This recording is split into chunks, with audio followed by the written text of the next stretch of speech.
ایک اور بڑا دلچسپ جو پنجاب کا مقابلہ ہے وہ سیالکوٹ میں ہونے جا رہا ہے، اور سیالکوٹ میں خواجہ آصف اور ریحانہ ڈار صاحبہ جو ہیں وہ مقابلے پہ ہیں، اور جب سے عمر ڈار گرفتار ہوئے ہیں یا عثمان جو ہے وہ نہیں سامنے، تو وہ کیا صورتحال بنی ہوئی ہے، کیونکہ بڑے دعوے دونوں طرف سے کیے جا رہے ہیں۔ نبی احمد فراز صاحب ہمارے وہاں سے سینئر صحافی ہیں، وہ ہمارے ساتھ اس وقت موجود ہے۔ نبی صاحب السلام علیکم۔ جی وعلیکم السلام۔ بڑے نجم بھائی جی کیسے ہیں آپ؟ ٹھیک ٹھاک ہیں؟ الحمدللہ، آپ سنائیں خیر و عافیت سے ہیں؟ جی اللہ کا شکر ٹھیک ٹھاک۔ وہ عثمان ڈار بھی روزانہ مجھے زبردست قسم کی ویڈیوز بھیج رہا ہے ریحانہ صاحبہ کی، دوسری طرف خواجہ آصف صاحب کی کمپین ہے، وہ بڑی کانفیڈنٹ ہیں کہ سیالکوٹ سے تو ہم کبھی ہو ہی نہیں سکتا کہ ہم ہار جائیں۔ کیا پوزیشن نظر آ رہی ہے؟ نجم ولی صاحب، بیسک سیالکوٹ جو ہے یہ ماضی میں مسلم لیگ نون کا گڑھ رہا ہے، اور یہاں سے ایک تو سیٹ میں مقابلہ ہوتا رہا ہے، اور یوں کہہ لیں کہ کم ہی لوگ جو ہیں دوسری جماعتوں کے مسلم لیگ کے علاوہ جو ہے نا وہ جیت پائے ہیں۔ صحیح۔ اب کی جو صورتحال ہے، مسلم لیگ نون کے امیدوار خواجہ آصف صاحب اور پاکستان تحریک انصاف کے جو امیدوار ہیں عثمان ڈار صاحب کی والدہ، ان کے درمیان مقابلے کی فضا جو ہے یہ حقیقت میں ایسا کچھ نہیں ہے۔ دیکھا جائے تو پاکستان تحریک انصاف کے جو امیدوار ہیں ان کی مہم سوشل میڈیا تک، اور ان کے جو ورکر ہیں وہ سوشل میڈیا تک ہیں۔ سوشل میڈیا کے علاوہ اگر بات جینوین سطح پہ کی جائے تو میاں محمد نواز شریف کا جو جلسہ سیالکوٹ میں ہوا ہے یہ تاریخ کا سب سے بڑا جلسہ تھا۔ کبھی بھی اس سے بڑا جلسہ میاں صاحب سیالکوٹ میں نہیں کر پائے، تو اس بات کو پیش نظر رکھتے ہوئے ہم یہ کہہ سکتے ہیں کہ خواجہ آصف کا پلڑا اب بھی بھاری ہے، لیکن سیٹ اپ تو کسی بھی حلقے میں ہو سکتا ہے۔ اپسٹ کہیں بھی ہو سکتا ہے، لیکن پاکستان تحریک انصاف یہ کہتی ہے، یا عثمان جو چیزیں بھیجتے ہیں وہ کہتے ہیں اندر خانے لوگ یقین دہانی کروا رہے ہیں کہ آپ فکر نہ کریں، ہم نکلیں گے، ووٹ ڈالیں گے اور بالکل بدل کے رکھ دیں گے۔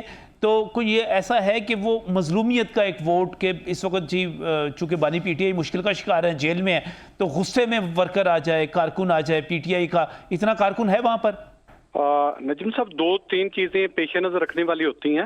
اگر مظلومیت کا ووٹ کاسٹ ہوگا تو دوسری صورت یہ بھی ہے کہ بہت سے لوگ وقت کا تقاضا دیکھتے ہیں، وقت کے مطابق چلتے ہیں۔ عثمان ڈار کا سورج جب سیاسی طور پہ عروج پہ تھا اس وقت ان کے ساتھ کچھ لوگ تھے، وہ اب نہیں ہیں۔ اچھا، یعنی کہ لوگ چھوڑ چکے ہوئے ہیں ان کو؟ جی لوگ چھوڑ چکے ہوئے ہیں، بہت سے سیاسی اختلافات بھی ہیں مقامی سطح پہ ان کے، اور اس کے علاوہ جو لوگوں کو امیدیں تھیں وہ بھی برابر نہیں ہو سکیں۔ میں آپ کو ایک بہت بڑی بات بتاتا چلوں کہ عثمان ڈار صاحب نے اپنے دور اقتدار میں سیالکوٹ کے لیے بیسک کچھ بھی نہیں کیا۔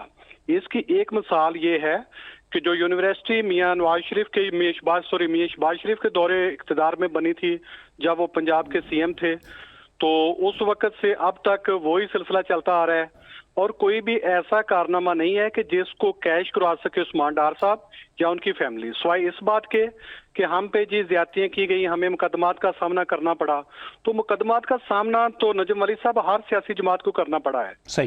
ماضی میں جب پاکستان تحریک انصاف اقتدار میں تھی تو ہر ضلع کی جو قیادت تھی نون لیگ کی وہ زیر عتاب رہی، مقدمات بھگتتی رہی، جیل کاٹتی رہی۔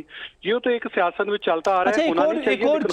ایک اور چیز جو عثمان صاحب بتاتے ہیں، واٹس ایپ پہ بھی بتاتے ہیں، چیزیں بھیج کے ویسے بھی بتاتے ہیں، وہ کہہ رہے ہیں کہ خواجہ آصف یا ان کی ایما کے اوپر ریحانہ صاحبہ پہ حملے بھی کیے جا رہے ہیں، گھر پر حملے کیے جا رہے ہیں، تشدد کا نشانہ بنایا جا رہا ہے۔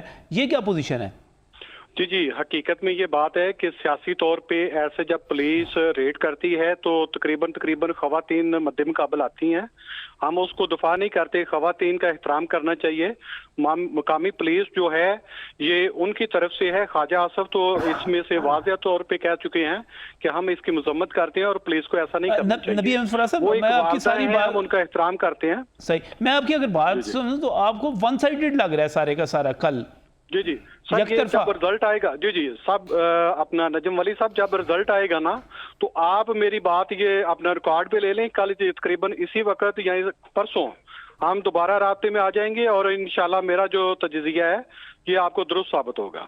بہت بہت شکریہ، بہت بہت شکریہ۔ نبی احمد فراز صاحب ہمارے ساتھ موجود تھے، سیالکوٹ کے سینئر صحافی ہمارے نمائندہ، اور وہ بتا رہے تھے کہ وہاں پر مقابلہ ہی نہیں ہے، اور جو کچھ بھی مقابلہ ہے وہ سوشل میڈیا پر ہی بیان کیا جا رہا ہے۔